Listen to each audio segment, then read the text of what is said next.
Good evening from Fire Wrench Garage. You're here with Phil. Just wanted to give an update on where I'm at with this 1977 John Deere Liquefier 440. So here we are. So far today, this is on Saturday. Got the 2-up kit on the back. Got the passenger handles fitted. Got the flap permanently attached.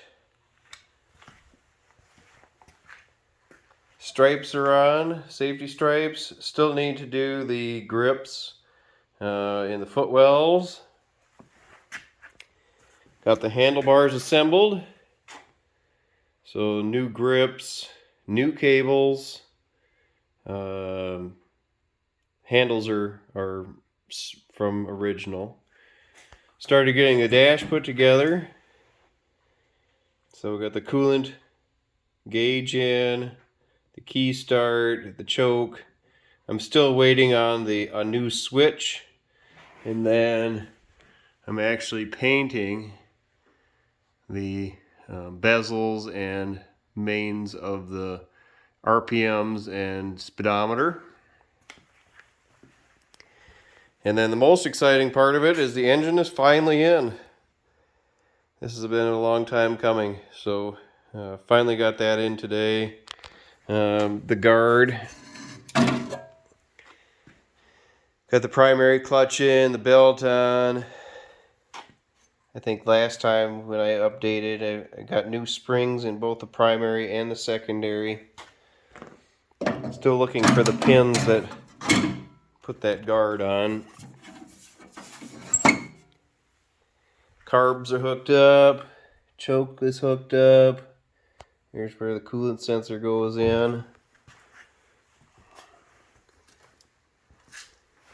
And then I started on the wiring. There was some pretty bad stuff in there, so I'm redoing those wiring looms. Just so that we don't have any issues there. The wiring on this was pretty messed up. It had been hacked into several times. The color codes and things are not exactly where they were before, and so I've been struggling a little bit with that. Kind of see what I've got there so far, but you know, of course, the back of the dash and everything has got to be wired in. Make sure the lights are in. And then down here where the CDI box is, there's some weird colored wires coming out of there, and in that little control or the plug-in that you see there with the silver screw, it doesn't have the same connections as the other sleds that I have, so I'm a little confused on that. And then there's extra wires, so trying to figure all that out. I just kind of set the seat on to kind of see what that looks like.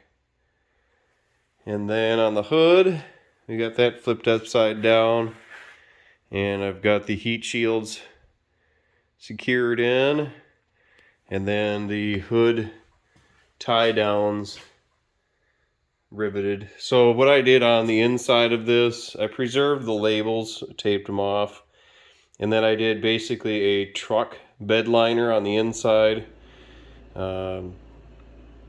Should be pretty good and waterproof and dent proof and all that good stuff. When I got this snowmobile to restore, the whole entire machine was bed linered or coated, so it was quite a feat to get this hood back to down to fiberglass, repair some of the cracks and things that it had started, and then get it back to its glossy brownish, we'll say brownish black metallic color that it's supposed to be. But that's where we're at there. And then I got the battery box painted, so that's just curing, and then I'll get that probably put in tomorrow when I'm getting the rest of the wiring done. But just wanted to give a quick update. where we're at so far. We're coming along. I'm hopefully going to get this done this week is my plan. Working evenings after work, and then see where we can get. Maybe finish it up next weekend if I can't get it all done today. But pretty exciting. Finally get that engine in, get the stripes on. The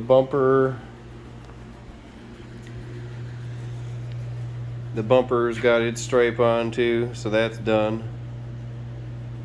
I just need to attach that, of course, onto here. It's kind of waiting until I get everything else on there so I don't ding it up and things like that. But that's where we're at tonight, guys. Thanks for watching the video. Please like, share, and subscribe if you can. I know a lot of you watching the videos are not subscribed, and if you would do that, we've got a lot of exciting projects coming up. If you've seen some of the past videos, I've kind of hinted towards what we've got coming up. Right after this one is that Honda 350 SL that I was working on previously to starting this restoration. You may have seen it in some of the background while I was working on this one. That's our next project after the sled is done, so for another customer. So have a great night, guys. Thanks for hanging with me. Please like, share, and subscribe. It would really help me out. See you next time.